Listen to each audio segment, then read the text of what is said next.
మనకు 38 వార్డ్స్ ఉన్నాయి. మరి 38 వార్డ్స్లో మన క్యాండిడేట్స్కు 38 మందికి అధిష్టాన వర్గం నుంచి మరి మన షకీల్ భాయ్ గారు కాన్స్టిట్యూన్సీ ఇన్ఛార్జ్ గారు ఈ ఫామ్స్ కూడా ఇవ్వడం జరిగింది. మరి ఖచ్చితంగా మేము ఏంటంటే ఒక సిస్టమేటిక్గా పోతున్నాం. బీఆర్ఎస్ పార్టీ ఒక్క ఓటు వాల్యూతో పోతున్నాం. అది ఎవ్రీ వార్డుకు ఇన్ఛార్జీలను కూడా వేసినాం. 100 ఓట్లకు ఒక బూత్ కమిటీ సభ్యులను కూడా వేస్తూ ఉన్నాం. ఒక్క ఓటు కూడా చెదరకుండా. ఎందుకంటే గతంలో మరి 9.5-10 సంవత్సరాల్లో కేసీఆర్ గారి గవర్నమెంట్ ఏం చేసింది, ఈ 2 సంవత్సరాల్లో రేవంత్ రెడ్డి గారి గవర్నమెంట్ చేయండి. అవన్నీ డీటెయిల్స్ మేము డోర్ టు డోర్ ఎక్స్ప్లెయిన్ చేసి ఖచ్చితంగా ఈ ప్రభుత్వం అన్ని రంగాల్లో ఫెయిల్ అయింది, అందరికీ బాగిపడ్డది.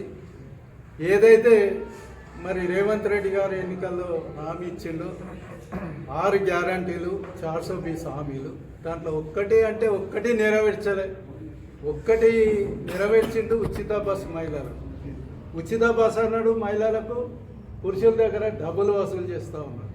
కాబట్టి ఆయన ఇచ్చిన హామీలు మరి ప్రజలను మోసం చేసిండు, గద్దెనెక్కిండు. నేను 2000 పెన్షన్ గతంలో వస్తే నేను 4000 ఇస్తాను. హ్యాండిక్యాప్డ్కు, వికలాంగులకు, దివ్యాంగులకు 4000 ఇస్తే నేను 6000 ఇస్తాను.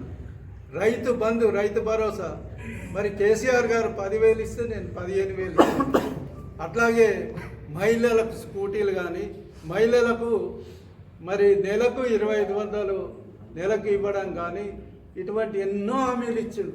నిరుద్యోగులకు 2 లక్షలు అన్నారు, గ్యాస్ సిలిండర్ కూడా అన్నాడు. అన్ని హామీలు ఉత్తాయి చేసిండు. కాబట్టి మరి మేము ఒక్కొక్క మనిషికి ఇప్పుడు పెన్షన్ అంటే 26 నెలలు అంటే 4,000కు 2,000 ఇస్తే ఇంకా 2,000 బాకీ పడ్డాడు. 52,000 ఒక్కొక్క వ్యక్తికి బాకీ పడ్డాడు. మేమేమి అంటున్నామంటే మరి ఖచ్చితంగా కళ్యాణ లక్ష్మి, షాదీ ముబారక్, నువ్వు తులం బంగారం మీద ఇస్తున్నావు. నువ్వు అన్న నుంచి బంగారం ధరనే పెరిగిపోయింది. ఇలా కనీసం 1,60,000 అయింది. ఆ తులం బంగారం ఎక్కడ పెట్టినావు? షాదీ ముబారక్.